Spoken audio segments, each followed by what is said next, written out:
Hello and welcome everybody to the last series of the day for Mineski Pro Gaming League Season number 6. It's going to be Insidious versus Rave Dota in a 2-game series. And well, it should be an exciting one. Insidious, they're fresh off a 2-0 victory up against First Departure. The same for Rave up against Poker Face. So both teams coming into this with some momentum. But in any case, we are HeflaTV, I am Coucher, and once again I am joined by Mike Loras.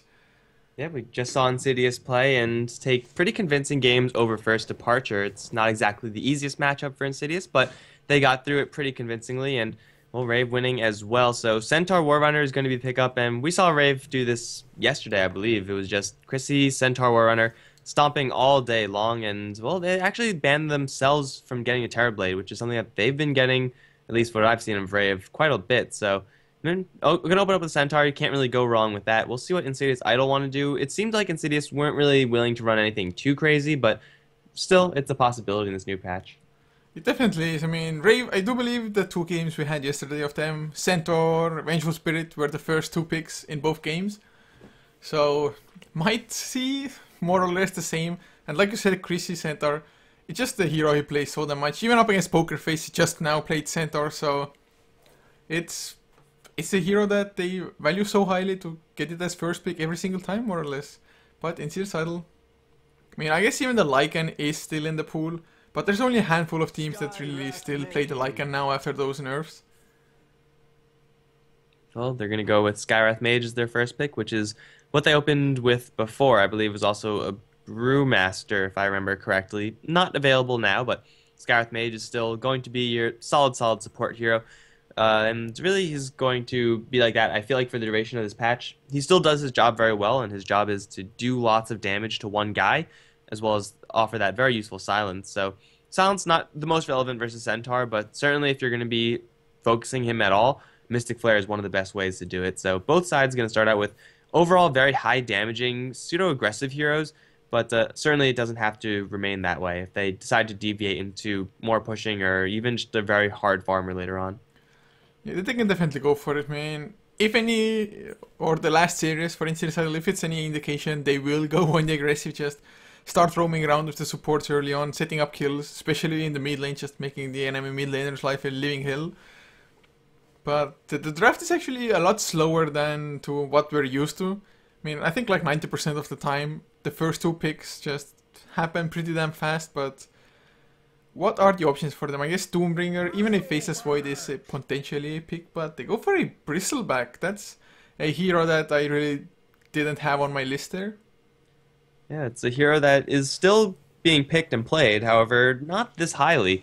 Picking him second, and Insidious seemingly very highly prioritizing this hero, but he's not the hero that you really can build around. He's a good hero, but He doesn't really do anything great with any allies. He's a perfectly self-sufficient hero, but 9 times out of 10, even 10 times out of 10, you're going to be able to pick him up much, much later. That being said, maybe they just want to get a Crimson Guard carrier, and as far as those are concerned, Bristleback is one of, if not the best at that. Well, I mean, even then, going for the Crimson Guard carrier when you don't even know the enemy lineup yet, it's like so kind of. But Bristleback, he definitely can be a strong hero. It's just so hard to bring him down. And like you said, I just feel like as well they could have picked it up later on in the draft. It's not like in Insidious Idol they ran it in the last 2 games, maybe even a couple extra games. It's not like they're known for their bristleback plays, I think, so didn't or wouldn't have gotten banned. But looking at the secondary set now, Rave banning out an Enigma, whereas in Insidious Idol banning out a Jakiro, which I do believe Rave ran as well yesterday, as maybe a core or a support, one of the two.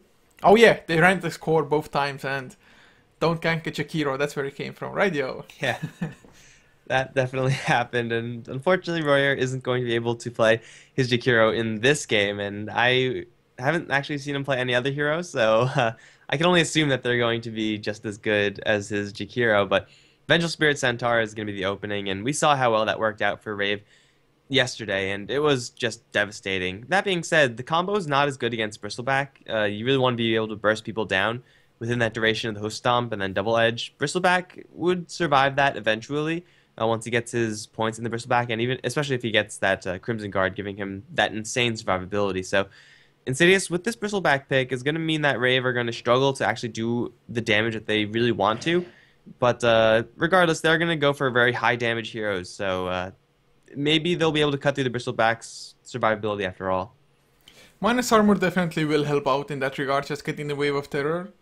I mean, I guess Rave, if they really want to, just they can still try to stack up some minus armor. The same can be said for Insidious Idol. Bristleback is all about physical damage. Just Vicious Nasal Goo provides his own minus armor. Quill Spray, purely physical damage, as well as just getting the right click from the Warpath stacks. So maybe they go for something crazy and get some sort of minus armor, something like a Slardar. It's probably not going to happen, but would love to see some just minus armor strats coming back in, like Dazzle, Vengeful, Slardar. Oh yeah, that's the dream. The Slardar pickup.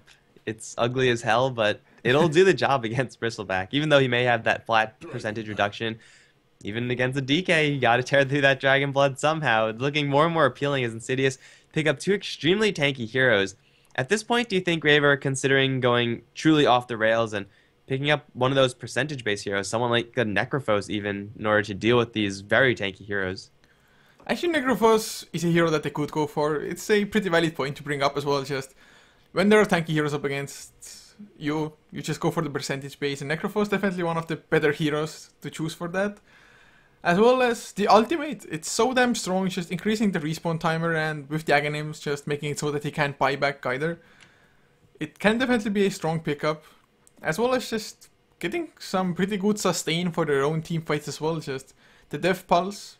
Is it called the Death Pulse even, man? Don't see that Necrophos all that often, but they get the Witch Doctor at the moment, so Voodoo Restoration will help out in some regards as well. Death Ward though, up against Dragon Knight, not as strong. Bristleback though, I mean, he doesn't have the highest armor, so Death Ward can still be pretty strong. Yeah, it is a potent skill pretty much in any situation, especially if you have stuns from the Vengeful Spirit and Centaur to set everything up. Also for Rave, I think Lifestealer is looking pretty good right now. The high armor is a little bit of a deterrent, but still these two heroes are going to need someone to bring them down. Maybe even the Switch Doctor is going to go for a couple more points in Maledict than we ordinarily see. But Insidious, with the two heroes that they picked up right now, the two interesting ones, rather, the DK as well as the Bristleback, it's pretty much bracing themselves for a very fight-heavy mid-game lineup. The tower pushing is going to be there somewhat with the corrosive damage, but that's about it. With the Alchemist now, the third tanky hero, Rave are going to need some pretty drastic solutions to this, because Insidious Idol are pretty much all in on the tankiness. Do you think a Timbersaw might be a potential pick here, maybe even mid lane up against Dragon Knight, for example?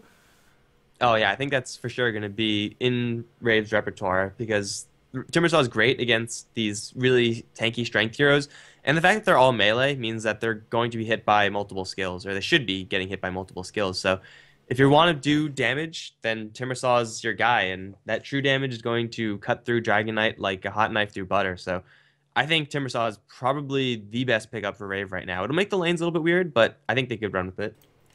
I mean, mid lane Timbersaw up against Dragon Knight definitely wouldn't struggle all that much, of course. In Insidious title, having the Alchemist and the Skyref Mage, they could go really aggressive, but man, you were spot on. This is the Necrophos pick here for Rave. And do they even go aggressive tri-lane with this maybe? Or is it Necrophos mid? I'm not too sure. I do like the idea of going aggressive tri-lane because, well, maybe not. I mean, Alchemist Skywrath Mage, that's not the greatest combination as it's, magical damage from Skywrath, physical from Alchemist, kind of a janky combination there. But Necrophos, Witch Doctor, Vengeful Spirit, they have a lot of sustain, but they don't have a lot of health, if that makes a lot of sense. So if you burst them down, then that's pretty much a gank that you could take home and be happy with. So Necrophos might actually be getting a solo lane, and really with the lanes that Insidious have right now, it's looking like a Necrophos versus DK matchup, which is fine for Necrophos, and it's fine for DK as well, so it should be pretty even as far as that is concerned. But if they do decide to run aggressively, I don't know, Alchemist, Skywrath Mage, one more hero is a lot of burst, and Rave aren't good at handling burst. Yeah, they definitely aren't, and if they send the Necrophos mid, I mean, Necrophos movement speed, it's pretty low to be honest early on. So if the Skyref Mage and Alchemist go for those rotations, Rave, they're gonna have to have +1 hero in the mid lane to just help out to make sure Necrophos doesn't die early. But looking at it in Insidious now, banning out the Queen of Pain. So I guess they're really expecting still a mid laner to be picked up from Rave as Mirana, banned by Rave themselves. So in Insidious they do have their two potential supports, Alchemist and the Skyref. I do believe they ran the same support duo in game 1 up against First Departure, and oh, we go for a Warlock! Oh man, this game, Warlock, Necrophos, man, it's going to be all sorts of fun. Huh. This is, I want to say a solo mid Warlock, but again, I'm not entirely sure. Getting the levels is certainly going to be important, and it's important for Warlock to have people to hide behind. You want to be able to get your positioning on the Chaotic Offering just right, and also, if it does come to it, Upheaval with Dragon Knight Bristleback is seriously a pain in the ass for Rave to deal with. They have Swap, Blink Dagger on Centaur to deal with it, but that's about it. And an OD last for Rave. This is very, very interesting. I have no idea what's going on, but I'm pretty sure OD is going to go mid, and the Dragon Knight's going to go mid as well, because that's actually a pretty good matchup for DK. It's definitely not too bad. I mean, yes, you're not going to have too much mana to go for the Breathe Fire, but with the Dragon Blood already, you should be able to just sustain your health so as to go in for the right clicks, get the last hits anyway. But man, these lineups, this game should be pretty damn fun. OD, of course, he's going to be pretty damn good up against all of the strength heroes of Insidious Idol just because of that huge intelligence difference, at least later on in the game for sure. So, man, OD has the potential to just wreck teamfights with his ultimate, but to be honest, both sides have some pretty decent teamfight here. Yeah, the OD ultimate is going to be pretty devastating against the three heroes, strength heroes of Insidious. Bristleback, actually, being a pig, you would think would have the least intelligence, but pigs are pretty smart and has quite a lot of intelligence growth, following behind the Skywrath Mage. And does he actually? Yeah, he actually has more intelligence growth than the Warlock. Wouldn't expect that just because, look at the two heroes. It kind of doesn't make sense, but the ultimate from the OD is going to be crushing through the Alchemist as well as the DK.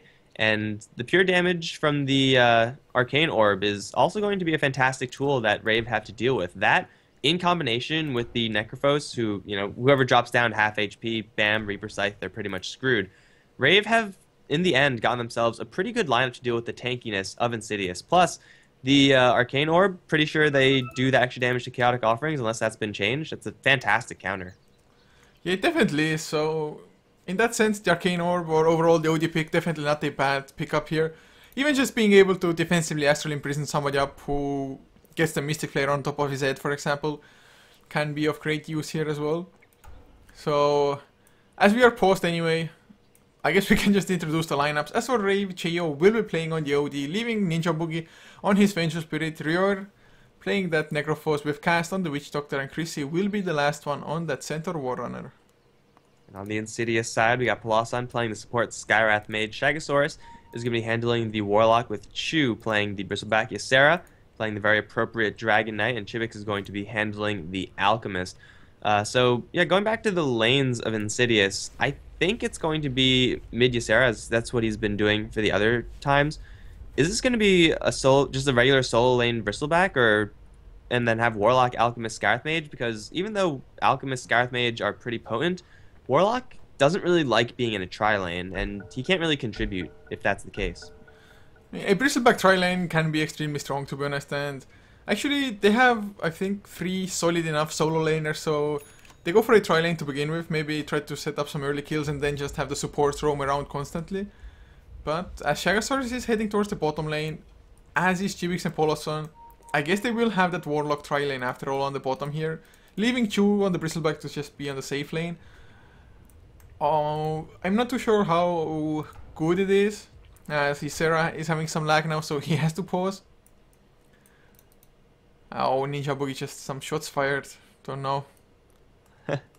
Well, I mean, it's pause. You haven't started the game yet, so you're allowed to fire as many shots as you could possibly want. But it looks like it is going to be pretty much the expected laning from Rave. Thinking about the Necrophos aggressively, it's not going to be that. Very nice, secure laning for them. Centaur up on top versus the Bristleback is a matchup that we don't really see that often because Bristleback is kind of more of a rare pick than Centaur. Yet, if that is the case, it should be relatively even. Both these heroes are going to be wailing on each other. I think this might be a game where Bristleback wants to pick up an Orb of Venom just to get the upper hand in these right-click battles. Definitely Orb of Venom can be a useful item here, and we'll see if they go for one. As Dragon Knight, Ysera has reconnected, thank god. Hopefully that will have resolved his ping issues as well. Go has been given at the very least. And this tri-lane versus tri-lane, if it's actually going to be that as well, unless either side just decides to dodge it, should be rather fun, to be honest. I'm not too sure how aggressive Insidious can actually go because Warlock, it doesn't do all that much, to be honest. I mean, Shadow Word is good for healing and decent enough damage as well. Actually, on the first level it's 165 damage, so one of the higher damaging spells, but is it gonna be enough with the Death Pulse as well as Voodoo Restoration potential to come out later on? I don't really know if it is, because again, Rave are more than okay to take a long sustained fight. That's when Voodoo Restoration and Death Pulse really shine, when you could get 3 or 4 casts of Death Pulse, then suddenly Insidious aren't doing that much damage. Alchemist and Scarith Mage, though they do some pretty good damage, it's mixed of physical and magical, so they can't actually burst someone down reliably. This tri-lane for Rave, I think, is going to have a much better time. They're going to be able to get away with pulls. Necrophos is going to be not farming the best in the world, but still he's going to be getting something. And it seems like Insidious seems to know about this. They're going to leave the bottom lane. Shagasaurus is going to get absolutely nothing on this bottom lane. And, Warlock really wants to get those levels. Too bad for him. He's not going to be able to get that luxury. Oh man, Insidious, they're actually pretty screwed already because they just lost both of their Observer rewards. One was placed here, as well as the other one just got rewarded from here, so they will be without vision for the next 7 minutes pretty much. And in nowadays metagame, when you're always going to want to check both runes at the same time, it's pretty bad if you're lacking rune vision. Yeah, they might just lane a dual lane versus the OD, and I actually like this decision from Insidious. It's not the best lane for DK, although as far as lane is concerned, it certainly could be worse. Jo is going to be pressured back pretty far, and he's already forced to buy himself some tangos because he only got 2 shared to him. So with Ysera and Poloson both on the middle lane, they'll be able to pressure Jo and at the same time split each other up once the 2-minute hits so that they are guaranteed, hopefully, at least one of those runes. So this is actually a good choice from Insidious, and really Poloson up on the top lane or up on the or down in the bottom lane couldn't really do that much either. So I think Insidious are making the best out of the situation. If they get this courier, that'll be even more, but they're just going to put even more damage onto Jo. Yeah, the Arcane Bolt is just such a strong hook early on. Unfortunately, losing some intelligence will actually make it harder for you to spam because you won't have the mana pool, plus of course Arcane Bolt won't do as much damage because it scales from intelligence. But Poloson now making his way towards the top side. Maybe they wanted to guarantee the bottle for Ysera, and now that he has it, they can just leave him alone as well. Just to make sure that Chrissy just doesn't get much of anything. Poloson, or rather a Scarith Mage, is actually one of the best heroes to just bully out a Centaur Warrunner. Otherwise, Return is a bitch for supports to deal with, but he just spams the Arcane Bolt. Yeah, and even though the Dragon Knight does have his bottle, he's only able to cast 1 Breathe Fire at a time without being completely tapped out of mana. Not exactly the smartest hero on the block this DK, so Jo's going to have to deal with that occasionally, but he's going to be just fine, assuming it does end up being a Dragon Knight versus OD 1v1 matchup. Bottle or not on the DK, Jo is going to be just fine. And Chrissy's really going to be the one who's hit the hardest by this. Zoned out slightly, but getting secure farm on your Bristleback when the farm would have been coming up regardless. This is Insidious Idol kind of redundantly protecting this Bristleback, I think. I just kind of have to agree with you there. It's definitely not the best way to lane this. Their supports just maybe could go a little bit more aggressive, try to just get some kills, especially on the onto Cheo in the mid lane. But that time when they're pulling through, maybe expecting to get like level 3 or something like that before they're going aggressive. So they have a smoke. Yes, they do actually on Poloson. So if they really want to, they can go rotate into the mid lane. So far though, just double pulling through, making sure that Centaur doesn't get off to a good start. And we have seen Rave multiple games now in the last couple of weeks. And they are really reliant on just the Centaur or Chrissy overall just having a good start. And maybe that's their game plan, just try to shut down the Centaur and hope for the best. Well, even if they do that, OD is having, as expected, a really great time versus this DK. And then bottom lane, Royer is pretty much playing a 1v0 lane. Warlock can't even try to get close, so Royer is going to be more than happy to take all the CS he could possibly grab and start heading on to his level 6. In the meantime, Ninja Boogie and Witch Doctor just sharing the pull experience. They're having a great time as well. So shutting down Centaur, although it is worthwhile for Insidious to do, this is at the expense of all the other lanes, because the other lanes are simply losing. And now with Ninja Boogie and Cass smoked up, they're going to look to kill off this DK perhaps. It's going to be tough, but it's also possible. Definitely, I mean, he does have 700 HP plus 7 armor on himself as well. And are they actually going all the way to the top lane? I'm not too sure if their smoke will actually last long enough. Well, we'll see. They're quickly running out. They're going to be safe from any vision because Insidious, as you said before, did get completely dewarded. And OD with the haste rune can contribute to this. Very uncommon, we'll see this, but now Chrissy is actually baiting this one in. He's going to draw them into the tower range. Stun is going to be thrown onto Chibix, however, he's in the corner. Chrissy going to land the stomp onto Chu, and he's still alive, 50 HP. He will go down the end. Bristleback's Quills will do the job there. Cast now with the boot restoration. He's going to keep everyone alive as they take down one. They're going to take down Chibix as well. Now Chu will secure the kill onto the Witch Doctor, but Jo still doing some pretty heavy right clicks. Haste rune means that Chu cannot escape, and he's not durable enough for this one. That's a 3-for-2 trade. First blood going the way of Chrissy? Who got first blood? Chu got it, I think.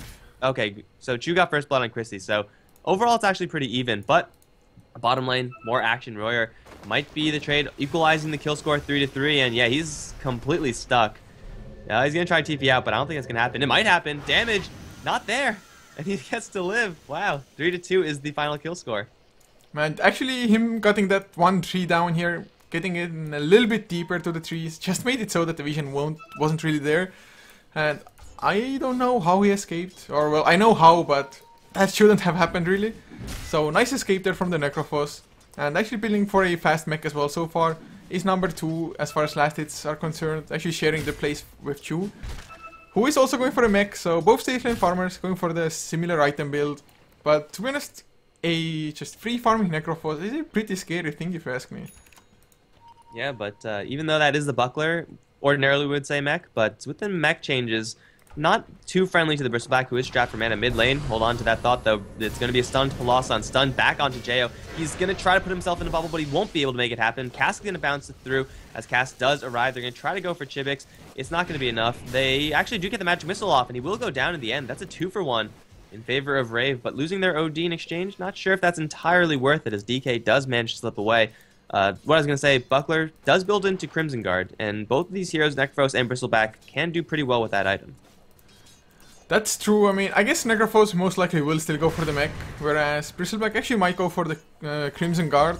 Of course, who would go for the mech?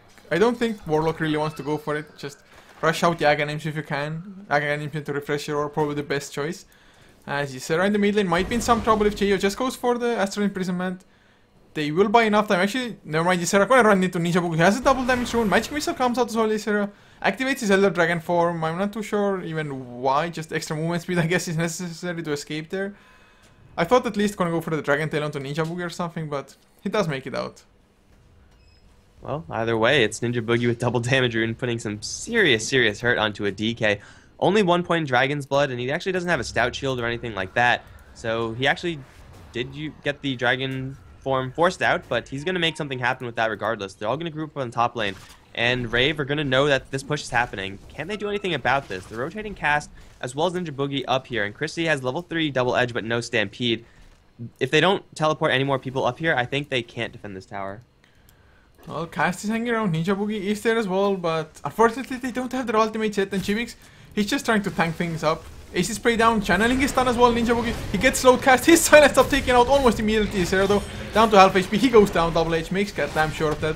The Astral Imprison up, I think it was Chu on the Bristleback, oh never mind, it was Chivix instead, there's the Stampede slowing them down. If they can get Polo's on as well, they need to slow him down somehow. He's just fast enough with his boot to speed. Hoofstomp won't be there from Chrissy, but still 2 heroes down, and Rave get a favorable fight for themselves. They did lose that one support, but I mean 2 for 1 definitely worth it, especially considering they also got the enemy mid laner. I think the oh, actually Necrophos somehow managed to survive that as well. Okay, so that was actually pretty good for Rave. Losing the Witch Doctor, not a terribly huge deal to support, kind of his job to die.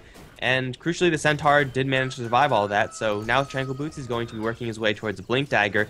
Even though he was slowed down by quite a bit, this is more or less where you want your Centaur to be after such a hard lane, because you want him to have a Blink Dagger, obviously, as soon as possible, and taking a trade like that is certainly going to help the cause. So, all in all, a good defense by Rave, and really a defense I didn't really expect, and now off that, we'll see the items come up. The Hand of Midas being picked up from OD, didn't even drop his ultimate throughout all of that, and, well, Mech as well as Phase Boots on the other end. So Insidious, they could go for a push like that again, and it'll be a lot stronger and a lot harder for Rave to defend.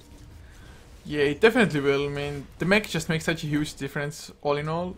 Picked up by Chu, and he's on the bottom lane. Chagasaurus has his chaotic offering as well. They want to set up something. Some pinks came out, and actually, never mind, it was from Chibix. It was like, yeah, they're gonna pull through now, which just didn't happen, but Chibix. Aggressive Observer does come down, and both Cast and Rior, they have to be so damn careful. No mech yet on Necrophos, unfortunately for them. And Chu and Chibix, they want to just circle. There's a Stampede actually Cast. He's still gonna get caught. I think they're gonna get the stun just barely. The first stack of Vicious Nasal Go is there. He's going for a TP out. Smart choice as well. He's actually gonna make it out. Never mind, he's not. Shagasaurus, he drops the chaotic offering for that one support. I guess since it also secures the tower, it's worth it in a sense. But in the meantime, Scarif Mage fell down top lane. Yeah, obviously you want to save your chaotic offering for those big fights, but 9 minutes into the game, if you could drop it for a kill, it's pretty much going to be worth it, especially if you get a tower as well. It was at the expense of a Scarif Mage. That's why the Stampede was actually used for Chrissy and Ninja Boogie to get close enough. And that's a great kill for Chrissy to have. Again, getting closer and closer to that Blink Dagger is going to mean that even though it wasn't the best of trades, it was still really good. Now they get Chivix as well, and they probably will be able to. Hoof Stomp, Double Edge, one more right click, kill off the Alchemist. Ysera's going to come right back in, but Green Dragon can't really do much here. Chu is also in the area, but Jayo also potentially rotating in as well. So it's a free pick-off on the Alchemist, and suddenly Centaur got shut down, but not really enough. He's 200 gold away from his Blink Dagger. That Blink Dagger is going to be absolutely huge for them. I mean, I would have expected him to get it maybe like 14, 15 minutes in or something like that. It's not like they've killed any towers, just purely Chrissy has been getting it with kills. He's up to actually 30 last hits as well, so not all that bad, but considering how it went early on, just a miraculous comeback so far. And once he gets the Blink Dagger, their whole team can just go that much more aggressive, and I think Necrophos, yes, he has a mech flying out as well.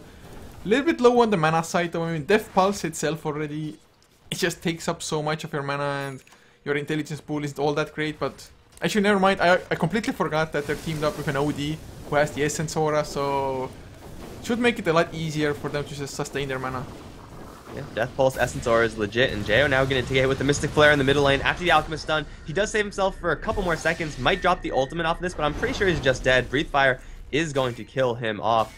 That Shivik stun got channeled for quite a long time, and Rave should have been able to defend themselves against that, but for whatever reason, it landed, and that's going to be a free pick-off on a key hero. This OD with Hand of Midas is farming up quite a bit, and any kill you get is going to slow him down just by that little bit. May or may not be the difference in the grand scheme of things, but up on the top lane, we do see the Warlock and Chu going deep onto this tower. The Bristleback's going to turn his back onto these two supports and secure the tower. That is going to be claimed, but Ninja Boogie getting a long swap back onto Chu. Now the Reaper Scythe onto him as well, mostly just for the stun. Here comes Centaur for even more stun. Double Edge is going to kill off, but at the same time, the Bristleback is going to get the kill on the Witch Doctor, the Bristleback skill rather, just by that passive Quill Spray. So it's a kill on a hero, and it's a nice trade, although it might be not over yet, as Jayo's going to get hit with the Dragon Tail in mid lane. Follow-up stun from Chibix. Chrissy's going to come with a two-man stomp, but it's a little bit too late to save his buddy. Chibix dropping low, and he was going to go down as well. Ysera, as well as Shagasaurus off to the left, but it's going to be Palosan who's going to be chased down. There's a Blink Dagger on Centaur, waiting for that to refresh. He doesn't have the movement speed. Blink forward for a stomp. Is there any True Sight? There is no True Sight, but they're killed within the fade time, so it's kill regardless. So in the end, a 2-for-1, I think, right? OD for the 2 supports, which actually happened the second time now. They kill off the OD and lose their 2 supports there. I guess since Jo was farming as good as well as he was, also Hand of Midas was off cooldown during his death time. So it's not the worst trade for Insidious Idol. Their supports are already past level 6 who have their ultimates ready. So it's not all that bad, but still I think 12-8, Rave, having a slight advantage there. I would just like to see Rave actually try to go for a proper push, like try to group up and just have the Necrophos mech and Death Pulse actually do some work. The only problem with that I see is that you're pushing into a Warlock with Chaotic Offering, and he actually has maxed out the upheaval. I love this build. I don't know if this is the correct build since Stampede doesn't give a damn about your upheaval, but it's going to be pretty sweet to watch if it does manage to combo off correctly. Pushing into this Chaotic Offering is dangerous, and Rave really would be more comfortable getting a pick off before doing so, and that's exactly what they're going to do. Smoked up on Ninja Boogie as well as Chrissy. They're not going to find the Warlock because he's going towards the Roshan to help the rest of his team. This could be a pretty nice Roshan pick from Insidious. However, if Rave catch wind of this, they're going to crash it so hard. The question is, can they do so? They should know that something's up, but Roshan is already almost half dead. It's going to just so damn fast. Vicious Nasal Goo plus the Medallion of Courage. Actually not even using the Acid Spray for some reason.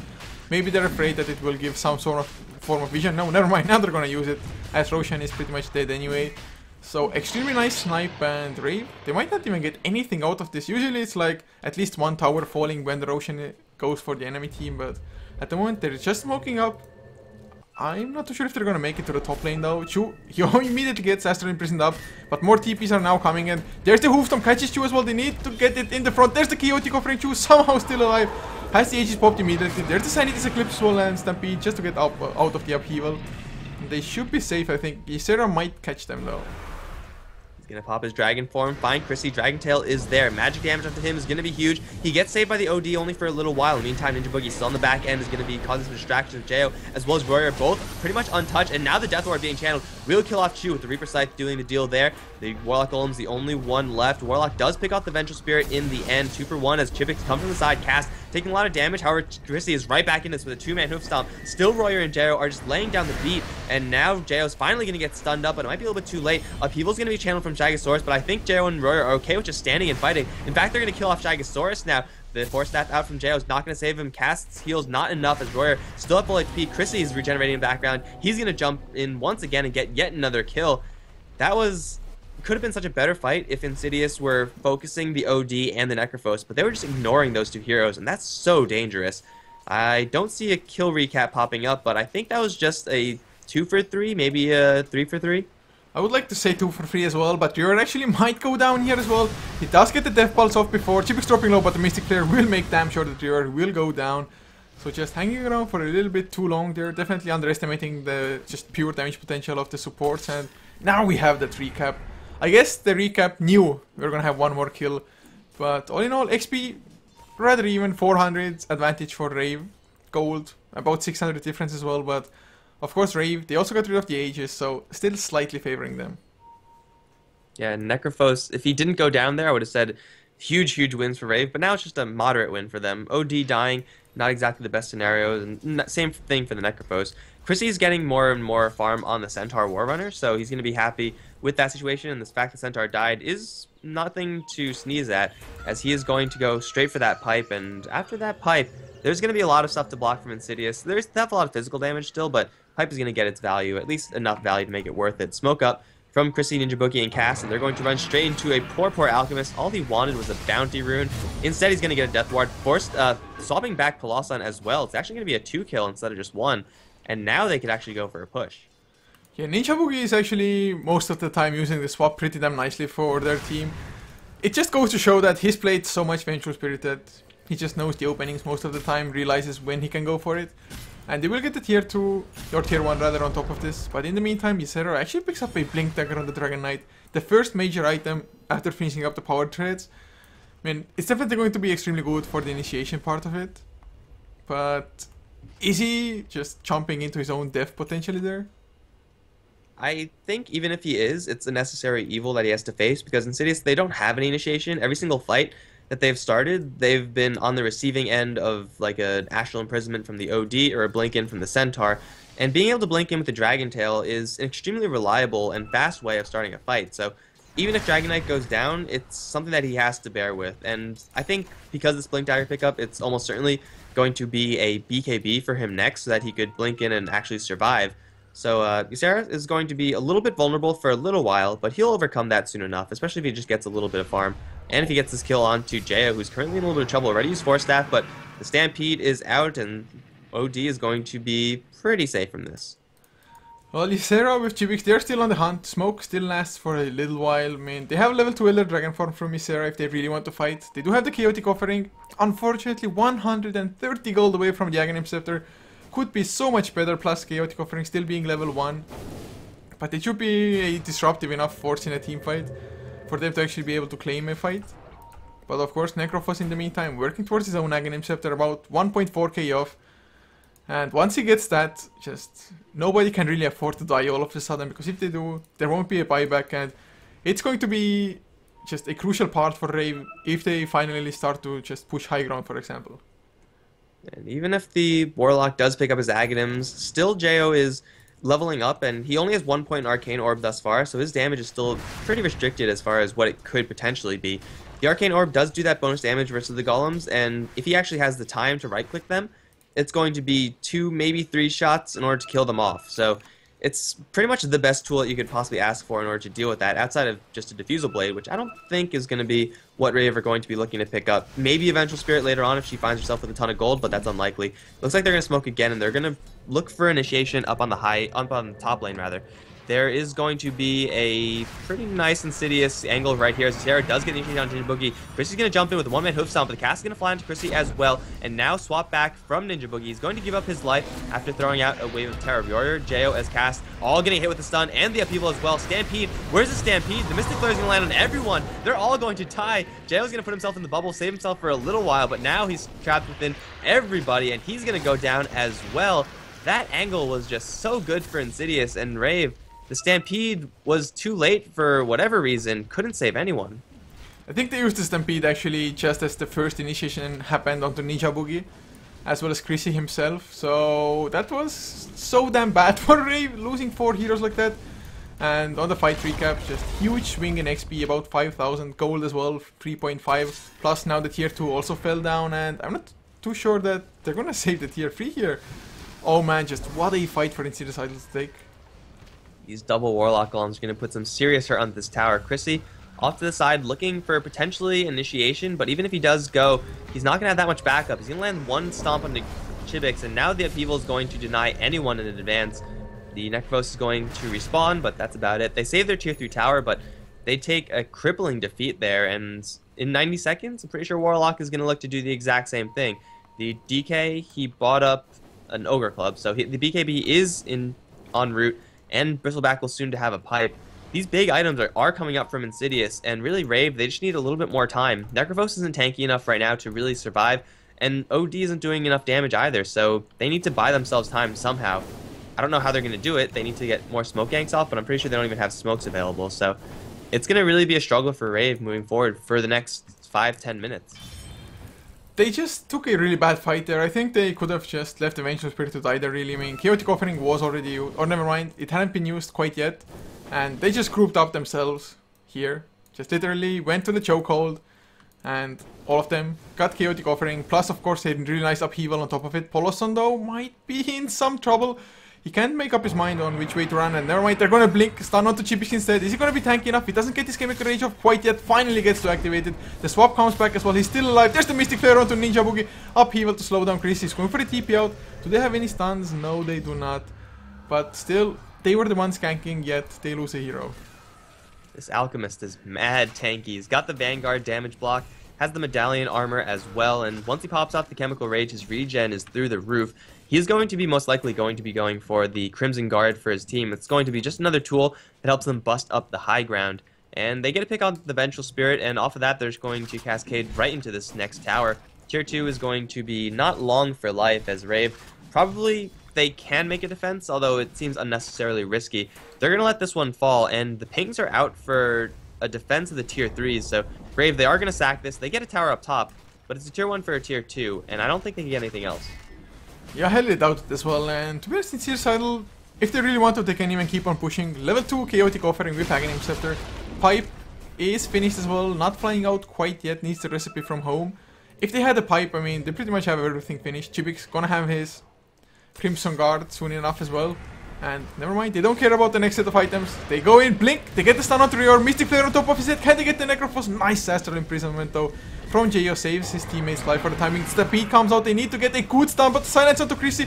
Death Ward is there, but they're just backing up. There's the chaotic offering, catches 4 enemy heroes. All of them will stay alive for the time being. And yes sir, another blink, nice Breed Fire onto 3. But they still can't get any kills. There's the Reaper Scythe coming out. Does get the kill onto Dragon Knight, cast. Somehow still alive as well. Ninja Boogie gonna go in deep, get the Magic Missile onto Chibix. He is pretty damn tanky still on the Alchemist. The Golems coming through, one goes down, Jo finally gets the actually chance to right click away, and now Chrissy 4-steps himself out, and what a crazy fight, only 1 casualty so far.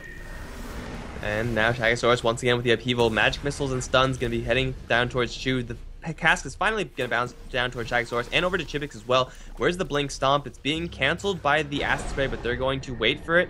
And now after this Imprison is done, I'm pretty sure Alchemist is going to get a face full of Centaur. There it is. Double Edge is not there, but it's going to be... Oh, there it is. No, it's not. Never mind. OD is going to take that kill. Now Shagasaurus trying to teleport out. Swap not available. Are there any stuns available? They don't have anything else. And a remarkable amount of sustain from Rave. The mech as well as the Death Pulse constantly. Only a level 1 Voodoo Restoration, but it's more than enough to keep everyone from Rave alive. I'm so astounded that no one on Rave actually died there. That's just such an impressive hold from them.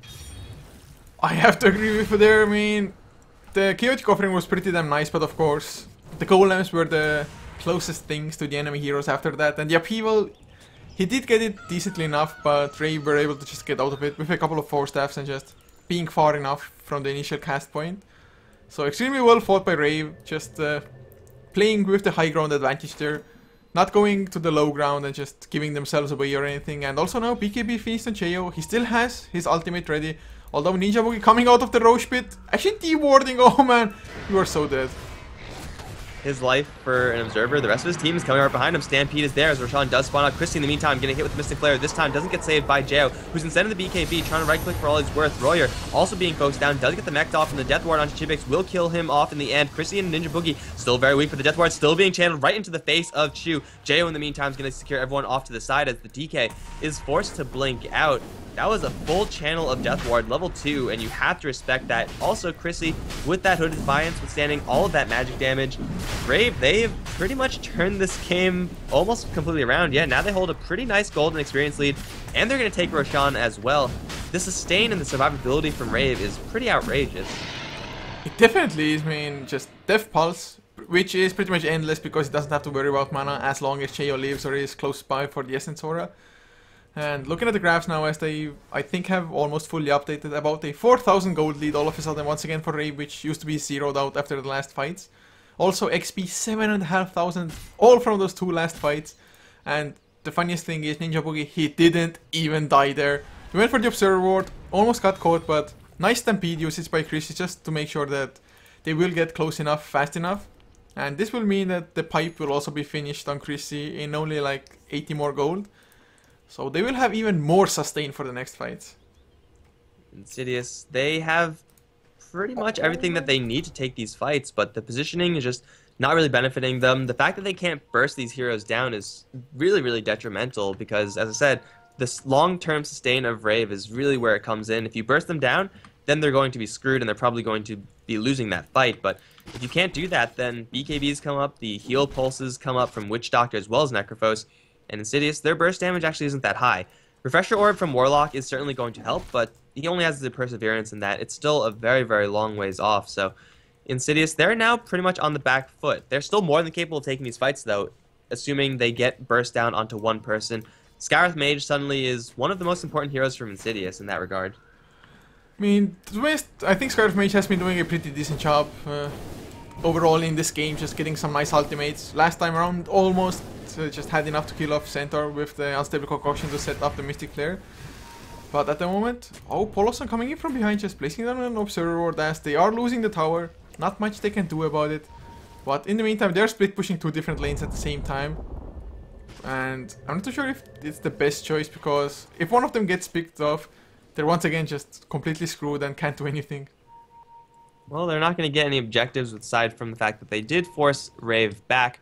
That being said, the Necrophos already took the tower, so Rave are the ones to be taking the win there, and they're going to be farming up their side lanes. OD getting dangerously farmed, as is the Necrophos, really. That Reaper Scythe is not really going to be relevant just yet, as I don't think Insidious are at the point of needing to buy back and continuing the fight, but eventually the Reaper Scythe can just be a game-winning tool, as if he gets a Reaper Scythe on the Warlock without him getting his golems off, or a DK or a Bristleback, that could just be huge. And speaking of huge, OD in the bottom lane might be in for a little bit of hurt, although the initiation isn't quite there.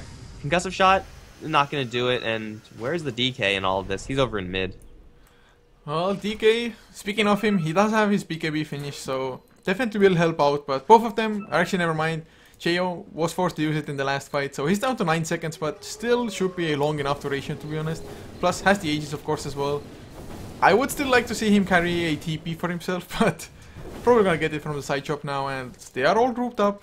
I guess tier 2 tower is on the agenda for them, as Pipe is finished on Chrissy. And of course, after that last fight, Cast also got himself Aghanim Scepter on the Witch Doctor with a level 2 ultimate. That's going to be absolutely huge, and Rior, actually Necrophos, he went for a Blink Dagger. It's an item that's going to help him reposition. Not really survive, because again, he has to worry about burst.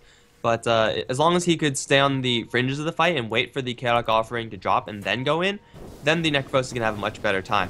But we'll see if that actually comes to pass. It's going to be up to Cass to do the exact same thing. Wait till the golems drop and then start channeling that Death Ward. And if he does get it off for a couple seconds, then suddenly everyone from Insidious are going to be very low, if not dead. They're going to smoke up, and Polosan is going to be none the wiser to this fact. Has a Force Staff, and that's certainly not going to help. Stampede is there, and Rior is going to open things up. Reaper Scythe. Okay, I don't really know if that was necessary, but they sure got him. And they got the Courier as well. It was holding quite a bit. It was holding a Choose Ogre Club. That's not really going to be a complete item. But in the meantime, Jayo on the bottom lane is going to lose his Aegis and his BKB. The rest of Rave need to come here fast, but I don't think they can. He's going to put himself in the bubble almost instantly, although he's going to get stunned first and then second. Bye-bye OD. Chrissy also going to get tagged with that Upheaval slow, and he's still slowed. The Dragon form is there, and Rior up in the front lines. The Golems are going to be charging forward, and Ninja Boogie might be the target of a Dragon Tail, and there it is. Haste Rune on the Dragon Knight helping him do that. Ninja Boogie now going to be beaten down. Cass going to be thrown out, but Ninja Boogie is already dead. Now the Death Ward being channeled. He's going to be forced to bail on it very early, though, as him and Roy are going to try to run off to the south. Dragon Tail onto Rior, still pretty tanky, this hero, and he's going to be target of focus. Now Chrissy from the back and land a 2-man stomp, just trying to save his allies. Another Cast going to be thrown by Cast, and Rior and the Witch Doctor trying to get away from this fight. So much sustain, but so much slow. Now with the upheaval, 100 movement speed. Necrophos is truly an old man now, and now Cast, he's going to be stunned up, and they're both going to drop. It took a hell of a long time, but Insidious got exactly what they wanted. They can't really push off of this, though, because Chrissy, in the meantime, has been cutting the creep wave. I have no idea why Rave actually even tried to come in to try to save the OD. They just lost so much off of this. I mean, 5k XP change. Not even accounting in the OD, which I think was another 2,000 or so. That was a semi-throw of sorts, to be honest, from Rave. And of course, I think Cheo, he had the Aegis. If he had just kept the BKB for after he comes back from the Aegis, just pop BKB and TP out, he might have been successful, but at least they got off the Chaotic Offering or baited it out. In any case, though, it just makes it so that Chagasaur is suddenly only 700 gold away from a Refresher Orb, and double Chaotic Offering will be just double as hard to deal with. Cast will have to be even more on point with the Death Ward, which in the last fight was just... He Death Warded, thought that he's gonna man mode, and suddenly it's just, oh screw, I got to run. Yeah, so Cass is going to struggle. Really everyone on Insidious, or on Rave rather, are going to be struggling up against those quad golems. The OD, though he does have the maxed out orb right now, is not actually wielding that much intelligence. The only intelligence item he really has is Force Staff and Power Treads. He's going to be going for a plate mail item. Shiva's Guard now completed, so never mind. I guess he has some intelligence now. It's certainly going to help quite a bit, because the Warlock golems are going to be hit pretty hard by the, what's the aura called? Freezing Aura, because they'll attack that much slower. So a nice pickup from OD, and also he's going to help him sustain some of the physical damage coming out from the Bristleback as well as the Alchemist, but again, I don't really know if it's enough of an item in order for Rave to go for this push. This is incredibly risky because they don't have a tier 2 to take. It's just pressuring for high ground or just buying time for Roshan. Oh, that last fight was just so devastating for Rave, man. Just look at the graphs. It is now once again only a 2,000 gold lead for Rave. XP though dropped down from 10,000 to 4,000, almost even free. So this is anybody's game still to take. I mean, late game wise, OD can be an absolute beast. Of course, his BKB is wearing down slowly. 8 seconds, still plenty. And of course, Necrophos's ultimate, which is now level 3 with the Aghanim's buff as well. It's gonna play a huge part. I mean, before when they got the Skywrath Mage, he had a 70-second cooldown, although he was like level 10 or level 11 at the time. Just the 30 extra seconds, plus of course having no buyback. The later the game goes, the more effect it will have. Yeah, and you would ideally like to cast it on someone not Skywrath Mage. Anyone else really is going to be the priority, especially the Bristleback, because getting the Bristleback down to half HP is hard enough without having to do it again. So Reaper Scythe is going to be the biggest tool there. But that being said, BKB and Pipe of Insight are both up on the Bristleback. Not much threat on this hero, but he'll always be putting out some pretty serious damage just by the nature of the hero. So focusing and killing off the Bristleback is going to be hard. DK with his BKB going to be equally hard, if not harder. Even the Alchemist with the Crimson Guard completed is going to be really tanky. And now with Warlock wielding double Golems, they're going to smoke up and look to crash top lane. Rave, I don't think they're going to be able to defend against this onslaught because they are not going to expect the Refresher Orb. They will expect the smoke, though. It's pretty clear that Insidious are up to something. And the positioning from Rave is pretty good, or it was pretty good, but now Dragon form up. They're going to land stun onto Jao. Swap out instantly. Ninja Boogie hit with one stun. Cast, channeling the Death Ward. It's not being interrupted just yet. In fact, he's going to get a full channel off as the ultimate from OD also goes off. Scythe goes the way. Bristleback does literally no damage, and now Stampede is disengaged. Everyone from Insidious is still alive. Everyone from Rave still alive. Cass can put into double, save him for a little while longer. Now Chu going to be focused down. Force Staff out, not going to save him. Chrissy can land the Stomp. Won't do anything except for slow down the Golems. That's going to be 1 Golem down, 2 Golem down, 3 Golems down, all of them down. Shagasaurus still alive in the back end. Aurora is going to blink forward. Will kill off the Skywrath Mage. That's going to be a 3-for-1 trade in favor of Rave. There's a Sustain really pulling them through that fight, and a really nice Death Ward channel from the Witch Doctor. Kind of a delayed double ultimate from the Warlock. I think that's because he was short on mana. I would think so as well. I mean, really that's the only reasoning, especially if the Death Ward is being channeled. I'm not sure if he wanted to wait for it and didn't get the timing of it correctly, or didn't see the Death Ward being channeled, or what the case was, but I would probably have to attribute it to just a lack of mana. And I have to say, Rave, the way they started that fight, or how they reacted, was pretty damn perfect. They got them far enough, plus of course Ninja Boogie. Oh, the blink stun onto Yserif to get the kill. It's going to be huge, and they do get it as well. He does have buyback though. Pipe was also activated, and upheaval. That slow is just so ridiculous. And if Dragon Knight bought back here, well, I guess he wouldn't have Elder Dragon form, but they can't really just give away Rex, I think. Buyback from the Dragon Knight, TP in from the Bristleback. They're going to try to stop him up, but he's already BKB'd. And now this stun is going to be thrown. Chrissy and Rear both can hit with that as Ninja Boogie is going to take the bullet for his team. But is it going to be enough of a bullet? Royer is going to be focused down. He gets put into a bubble. TP out from the OD should be fine. But Royer is actually going to blink up to the north, and it looks like he'll be fine as well. No, Dragon Tail's there. Royer is going to go down. In the meantime, Chrissy off to the side. He's going to be chased down by the 2 supports. This Centaur has a chance of surviving. He's pretty tanky. He's going to try to TP out of here. The damage is not going to be enough. Chrissy does survive. However, Necrophos eventually will be brought down. It's going to be Rave taking the tier 3 tower, but sticking around for a little bit too long. I guess they force out the buyback on DK, which is pretty substantial, but I don't know if that was exactly worth it. Losing Necrophos is pretty bad. Yeah, if you just look at the numbers from the fight recap, it wasn't perfect. Just the XP given away from Necrophos was so damn much for Insidious Idol. But still, I mean, tier 3 down, exposed Rex, definitely Rave, take and go in. And just look at the net worth chart as well, actually. I've had it open for a really long time, but I actually haven't paid it any mind at all. But OD, he's just so far ahead of everybody else, and of course, even the Centaur and Necrophos, they're just so hard to bring down, especially now that BKB is also on the Centaur.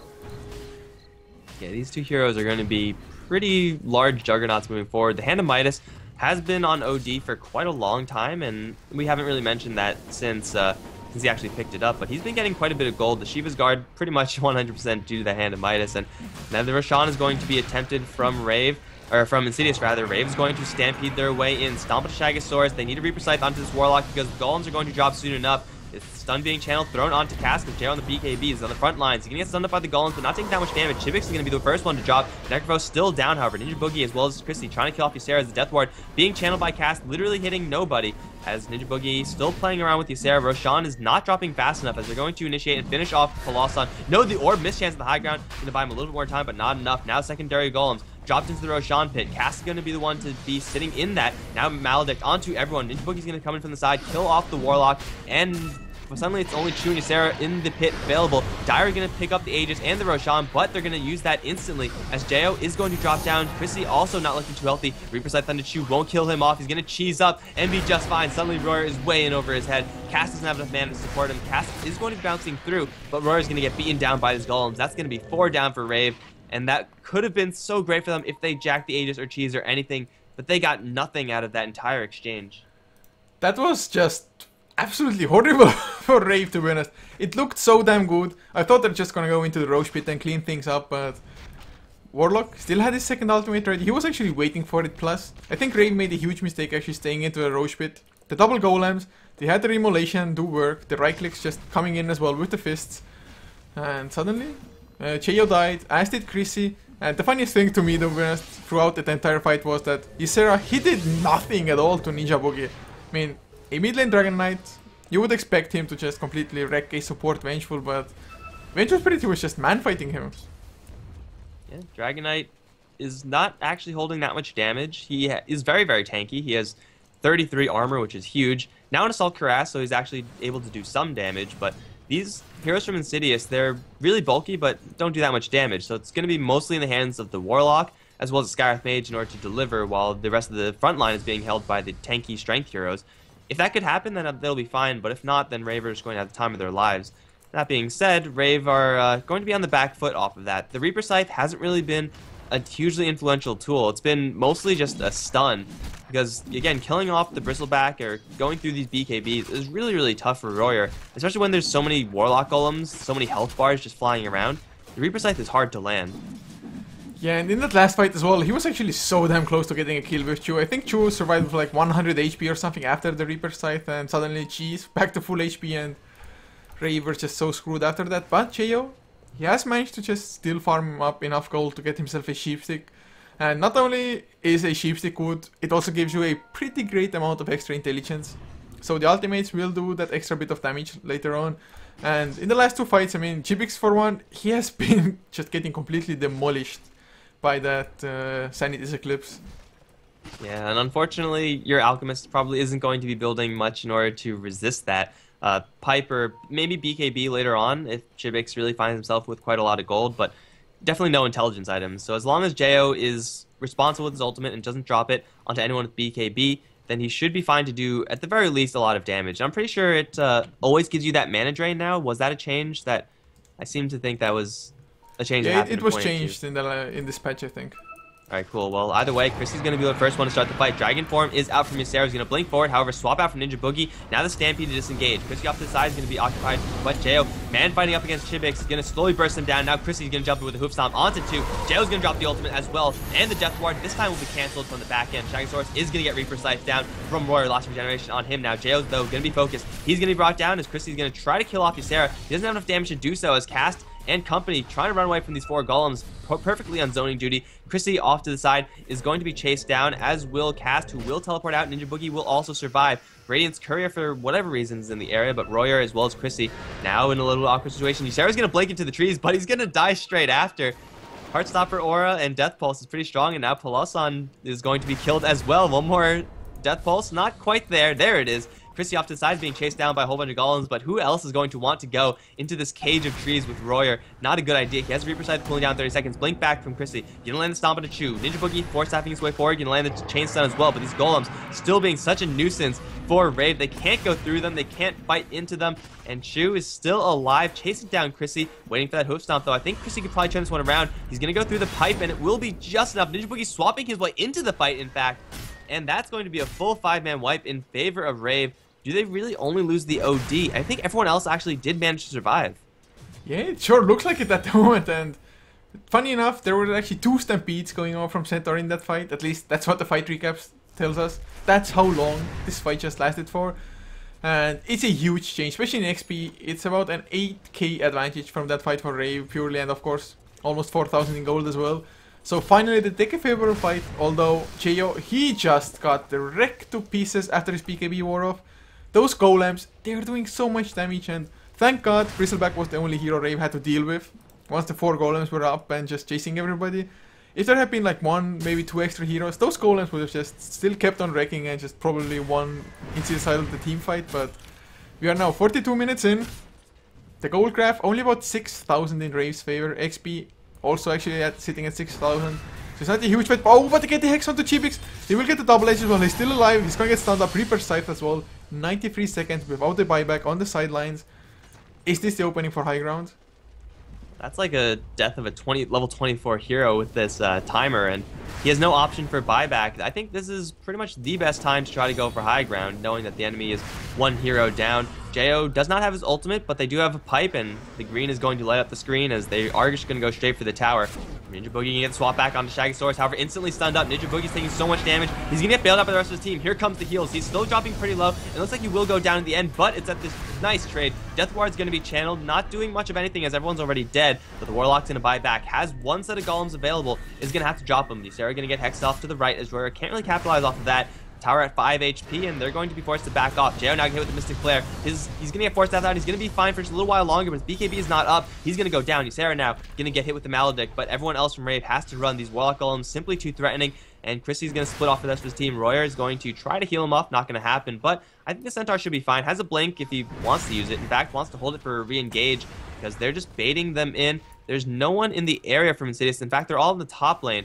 They don't have their OD, so these golems are going to survive for quite a long time as Ninja Boogie is trying to fist fight them. Not a good idea, man. Meantime, initiation on Shaggysaurus as well as Palosan. Palosan is healing up, and it looks like he might slip out of here alive, but this cast is going to be thrown on Shaggysaurus. He's going to refresh, but he's not going to be able to get his second ultimate off because of the Reaper Scythe from Necrophos. That's going to be top Raxes of all things, being claimed by Rave.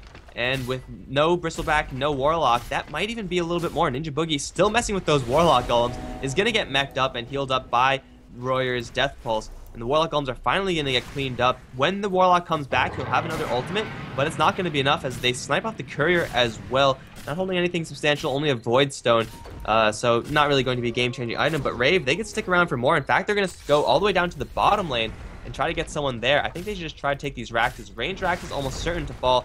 Melee Rax is going to fall as well. Just like that, Rave take 2 Raxes in this game and a huge, huge lead, or almost 2 Raxes. I thought they would have stayed for that, but looks like Chu is just going to be that much of an intimidating factor. Chibix off to the side is going to be playing around as well. Somehow the melee Raxes stand, but Brave, they still want to fight this one. Jo is now back and running back towards the mid lane. They're going to reinitiate onto Palosan. Double edges there. Not quite going to be able to kill him off. Gary's going to blow right in. Mystic Flare on Ninja Boogie will annihilate him, but Cast now with the ultimate from the Witch Doctor going to do a lot of damage. He will give his life in order to do that, as Chrissy also dropping pretty low. Royer's going to land the Reaper Scythe on Chu. That will be a lot of regeneration for this Necrophos, and now no one can kill him off. Sarah's running off to the right as Chibix is going to try to run back up to the mid lane to try to retreat. It's going to be 3 down now for Insidious, and now it's got to be the melee Raxes, right? Because here comes Jo, wants in, as well as the initiation from Chrissy onto Chibix. The stun is going to stun himself. No, he's going to get stunned to Chrissy, who's going to take a lot of damage from this tower. Might in fact go down, although Jo's going to put him in bubble, save him for a little bit more time. Roy's going to blink forward, will kill off Chibix in the end, and Chrissy is going to survive at the end of this. 4 down for him, Insidious. Royer stuck in the corner, but he'll be out soon enough. This is going to be melee Raxes, and I think the fight might actually be over now. I think so too. I mean, yes, Warlock has the Chaotic Offering, but he doesn't have the double one, and I just don't think one Chaotic Offering is going to cut it at this point in time, nor are only 2 golems. You need 4, and Ysera, his Elder Dragon form just wore off, so it's even harder for them to take a fight, if Rave even want to just press the issue. I guess Roshan is about to respawn as well. Rave, of course, they don't know the exact timer, but if they just go in and check now, they're pretty much going to be spot on with the check, I think. Come on, go into the Roche Pit. Double bounty room for Chrissy first, and Roshan has respawned. They can easily snatch that with Chaos, just arcane orb damage, and they do find it.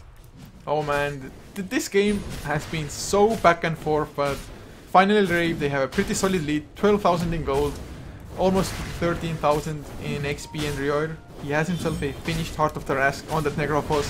Who the hell is gonna bring that hero down now? Big pickup from the Necrophos. Cheese is also on the floor. Looks like they're going to leave it there for now. Give it to the enemy team or something. I would like to see it on Royer, but or OD, but really no one actually has the slots for it. Looks like Vengeful is going to be the one holding the cheese. Probably isn't going to want to use it, just waiting for an opportunity to give it to one of our allies. Regardless, Rave, now with the Aegis advantage, they aren't going to be taking a numbers advantage here, but they are going to be catching Insidious by surprise. Smoking into the base like this is 9 times out of 10 going to catch you someone off guard. They're going to slide all the way up to the top lane, and Ninja Boogie might reveal the smoke. There it is. Force that forward for a stun. Quick BKB from him, and now he's going to turn around for Ninja Boogie. There's Warlock Golem's number 1. Ninja Boogie is going to drop. JO's going to jump right in. Ultimate from him, not going to do any damage because of the BKB. His Cascade Channel's ultimate will once again do no damage. Chrissy and Jo will maul the Dragon Knight off to the side. Now going to focus on Shaggosaurus, but JO dropping pretty low, sitting in the tier 4 towers, is going to be forced to put himself into the bubble. Now he has a Blink Dagger out. If he can get out, he will be able to blink straight after that in prison. Still slowed down. Chibik's going to give chase. Gustav is there, and JO is going to go down. That's the Aegis down. Where's this Necrophos and all this? He's off to the side, doesn't really want to engage on this, but him and Chrissy have got to save JO at this point. JO's going to get demolished by the golems. Where's the support? Support isn't there. Royer and now Chrissy both in trouble because they stuck around, deciding not to help and to die instead. Chrissy's going to hit with a full-on Mystic Flare. Royer the only one to survive. An Insidious mount, an insane defense, and now they have a pretty nice opportunity to, at the very least, force buybacks from the OD, but that was Aegis used, cheese denied by the Vengeful Spirit, and only Royer to survive that. Oh man, just what a crazy game this is. 48 minutes in, man. Would have thought that double racks will be enough for Rave to just claim the third one as well, but the double set of golems just making such a huge difference. And I mean, the death ward, he got like, I think 2-3 seconds of the channel time of it, but it was purely into the Dragon Knight as well as the Bristleback, and it only barely tickled them. And now Bristleback, true, he's gonna have his own Heart of the Rask actually flying out to him as well. So they're pretty damn tanky. Ysera has had that AC for quite some time, has a Crystalis on top of it now. They actually have the potential to go counter racks, but of course, without the golems, it's just so much harder to fight. And I think this time around Necrophos, he will properly be in the front lines as well. And they're looking for it. Swap back into a Hex straight away. Maledict as well. Ysera is going to take so much damage. Has a BKB to pop the Death Ward. This time is going to be fully channeled. Will annihilate the Skywrath Mage, and the cask is still bouncing through. Royer looking for a blink forward, but Acid Spray denying him that luxury. Ninja Boogie doesn't have another swap available. No Aghanim's on this Vengeful, so it's just going to be one single pick-off on this bottom lane, but it was a really easy one on the Skywrath, and they have to be happy with that, because that could have been a lot worse if Insidious decided to fully commit and try to go for the high ground. Again, no Warlock Golems means no fighting from Insidious, and they're going to have that one another minute. By that time, everyone from Rave, they're going to be alive and probably knocking down the bottom lane. Well, it's probably the only place Rave actually needs to go as well, the bottom lane at the moment. There's really no point into pushing in the other lanes because the creeps will do it for you anyway. But in the meantime, Chrissy is working towards his own Heart of the Rask, so everybody's getting ridiculously tanky. Although OD, he just got demolished after losing the Aegis, but of course he was surrounded by like, what, 4 golems plus 3 enemy heroes or something crazy like that. As Warlock has picked himself up a Manta style, just to create some extra confusion in the fights, I guess, for the most part. Not too sure what he can dodge otherwise. Maybe he wants to just surprise bait out some ultimates, because how often do you see Warlock just having a Manta style? So if the enemy doesn't know about it, maybe one illusion will be enough to just do some epic baiting. Yeah, I don't know if that's worth the investment. I think Desolator would have been much, much better. He's going to try to bait them out. Wow, this is like next level plays from Insidious right now. And yeah, the Royer is going to ping that one. Oh my god, is this actually going to work? This is a huge investment. Like, this item is not cheap. So if this actually works, it has to pay off in spades, but it's going to be revealed soon enough as the illusion is going to time out. And now the Stampede is out. They are not going to do anything with it. Okay, now they're just going to run away. Chibik's going to jump forward for Stunch and Ninja Boogie, but do they really want to engage onto this? They have double golems, but they don't really want to drop them onto one hero, and they're just going to lose the tier 3 tower and back off. Manta style, so far a failure, I would say. Man, that was so close. I am almost positive that the Stampede was actually meant to go on that same illusion, but the illusion timed out pretty much at the same time that they decided to activate the Stampede. Man, illusion, why can't you last for like 5 seconds more? But in any case, now they do know that the Manta style is there, so it won't be as easy to bait it out anymore. But Chibix, he wants to go in, he blinks him, but he gets Astral in prison. Cheo, he gets stunned up in return. Can he activate his PKB? I mean, not taking all that much damage, he should be fine. There's the Hex onto Chibix, Arcane Orb, start flying out. There's the Paralyzing Cask. Oh, the ultimate comes through, but it's not enough. Now, the swaps are there. Nice two-man hoofed on Patrici. He's on the run. Death Ward from the high ground. They need something to stop it. Chibix, he's gonna go down. The swap onto Shagaster as well. Can he get his ultimate off? There's number one. Can he get the second one? He's getting hexed. If he goes down now, it might all be over. He doesn't have buyback. There's the Reaper's Scythe to get the kill. His Shera gonna fall as well. And no buybacks. Only Chibix has it so far. They're gonna lose the Skyref, and finally, we do have the GG. Well, took a little bit of time for Rave to actually put the final nail in the coffin, but at the end of the day, they do manage to take this game away from Insidious. Again, Rave's sustain so high, and Chrissy's Centaur, I think this might be respect ban worthy, because he just seemingly never died. He only has 3 deaths in this entire game. That's outrageous. So Rave playing pretty well in this game, and they're going to be feeling pretty good moving into game number 2. Yeah, they certainly are, but game number 2 is where we are heading next as well. It is a 2-game series after all. So whatever the result of the next game, that will be the last game for the day for us as well. So guys, thank you so much for tuning in. I do hope you enjoyed the cast as well as the game. And if you did, of course, you can always just follow us on this channel as well as HeflaTV 2 and HeflaMoke to show your support. And our social media, Facebook and Twitter, both of them are HeflaTV. If you just want to get updates when we're going live with what games and on what channels. But in any case, guys, see you in game number 2.